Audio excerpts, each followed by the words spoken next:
Lepo pozdravljeni v Mali galeriji Banke Slovenije, kjer se predstavljamo z eno izmed razstav, ki potekajo v okviru festivala Svetlobna gverila, in sicer njegove 24. edicije.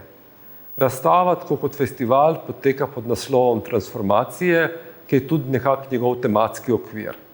Transformacije pravzaprav tukaj merijo na spremembe in preobrazbe, ki smo jim lahko priče v našem okolju in vsakdanjem življenju, pa tudi na transformativni potencial samega umetniškega dela, ki ga lahko mislimo tudi na ravni produkcije, kot na ravni percepcije. Se pravi, ta zmožnost umetniškega dela, da sleherno izkušnjo povzdigne umetniško. Na to se nekako sklicujejo trije projekti, ki so predstavljeni v Mali galeriji Banke Slovenije. Dva projekta, ki sta nastala kot rezultat mentorskih delavnic študenti Akademije za likovno umetnost in oblikovanje Univerze v Ljubljani, in samostojen projekt Retrograd Maruše Uhan in Line Steiner, ki je predstavljen v oknu galerije in ki pravzaprav prek holografske projekcije tematizira problem planetarne retrogradnosti.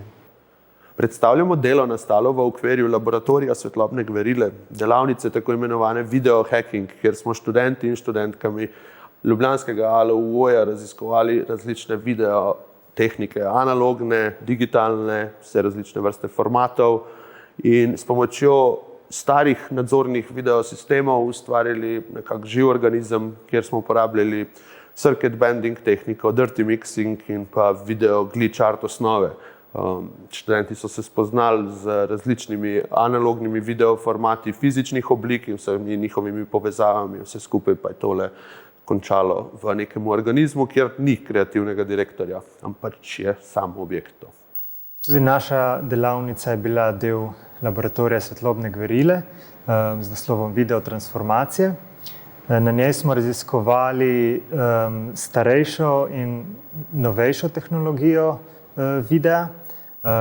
Za starejšo smo raziskovali video mešalke iz 90-ih in 2000-ih, ter kako z njimi ustvarjati video povratne zanke.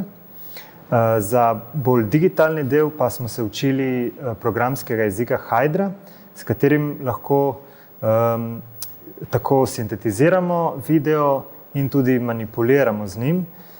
Njegova lastnost je pa ta, da je precej preprost in za njega ne potrebujemo znati programirati že prej, torej je zelo uporabniku prijazen. V prvem delu delavnice sva študente skupaj z Gašperjem Milkovičem Biloslavom naučila samo teorijo, potem tehniko dela. V drugi polovici pa smo skupaj raziskovali in poskušali združiti obe tehniki v eno inštalacijo, katero lahko vidite tukaj v Mali galeriji.